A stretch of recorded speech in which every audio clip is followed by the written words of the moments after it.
करते हुए लिखा है कि हम किसी के गुलाम नहीं हैं, हमारी जवाबदेही सिर्फ और सिर्फ जनता के प्रति है। और जिस तरह से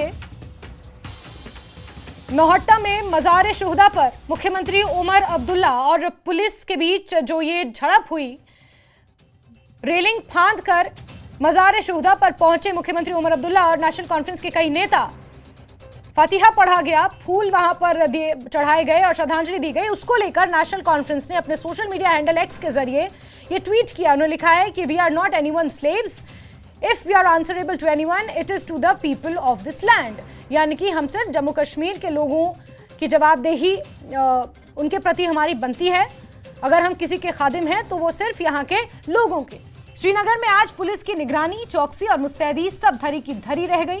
जब सबको धत्ता बताते हुए मुख्यमंत्री उमर अब्दुल्ला और फारूक अब्दुल्ला कई दूसरे नेशनल कॉन्फ्रेंस नेताओं के साथ नौहट्टा स्थित मज़ार शुहदा पहुंचे।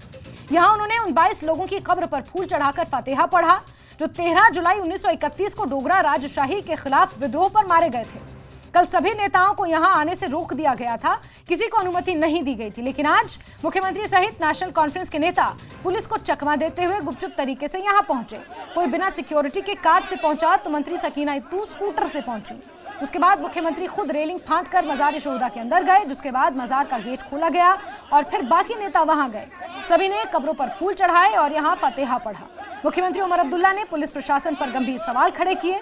मुख्यमंत्री ने कहा कि मैं चुपचाप घर से निकला और नौहट्टा में कार खड़ी की और यहां आया, हमें रोकने की कोशिश हुई, हाथापाई की कोशिश हुई। उन्होंने पुलिस और प्रशासन पर गंभीर सवाल खड़े करते हुए कहा कि हमें कोई नहीं रोक सकता, हम यहां बार बार आएंगे। पुलिस वालों ने मुख्यमंत्री को रोकने की कोशिश की, जिसके चलते यहां पुलिस और मुख्यमंत्री के बीच धक्का मुक्की की तस्वीरें भी सामने आई।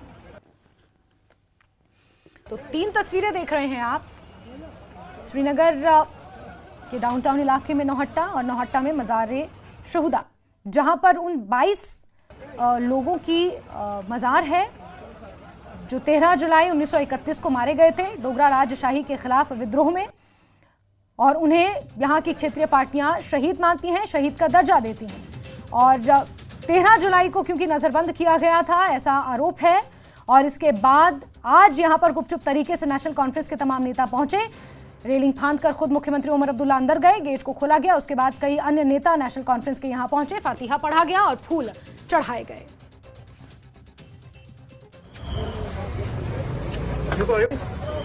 हमें कल यहां आके फातिहा पढ़ने की इजाजत नहीं दी गई। सबको सुबह सवेरे ही अपने घरों में बंद रखा गया।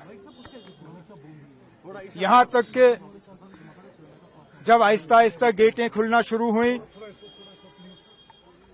और मैंने कंट्रोल रूम को बताया कि मैं यहां आना चाहता हूं फातिहा पढ़ने के लिए, मिनटों के अंदर अंदर मेरे गेट के बाहर बंकर लगा और रात के 12-1 बजे तक उसको हटाया नहीं गया। आज मैंने इनको बताया ही नहीं, बिना बताए मैं गाड़ी में बैठा और इन्होंने, इनकी बेशर्मी देखिए, आज भी इन्होंने हमें यहां तक रोकने की कोशिश की। चौक में अपनी गाड़ी खड़ी की, नौहट्टा चौक में सीआरपी का बंकर सामने लगाया, जेएनके पुलिस का रक्षक, और फिर हाथापाई करने की कोशिश की। ये पुलिस वाले जो वर्दी पहनते हैं कभी कभी कानून भूल जाते हैं। मैं इनसे पूछना चाहता हूं किस कानून के तहत इन्होंने आज हमें रोकने की कोशिश की। अगर रुकावट थी तो कल के लिए थी, कहने के लिए तो ये कहते हैं ये आजाद मुल्क है, लेकिन बीच बीच में ये लोग समझते हैं हम उनके गुलाम हैं। हम किसी के गुलाम नहीं हैं। हम अगर गुलाम हैं तो यहां के लोगों के गुलाम हैं। हम अगर खादिम हैं तो यहां के लोगों के खादिम हैं। ये लोग वर्दी पहन के कानून का इस तरह तहस नहस करें, ये बात मेरी समझ में नहीं आता। लेकिन हमने इनकी कोशिशों को नाकामयाब किया। इन्होंने हमें पकड़ने की कोशिश की, हमारे झंडे को फाड़ने की कोशिश की, लेकिन इनकी तमाम कोशिशें आज नाकामयाब रहीं। हम आए, हमने फातिहा पढ़ा। इन लोगों को शायद गलतफहमी है कि यहां सिर्फ 13 जुलाई को ही ये कब्रें हैं।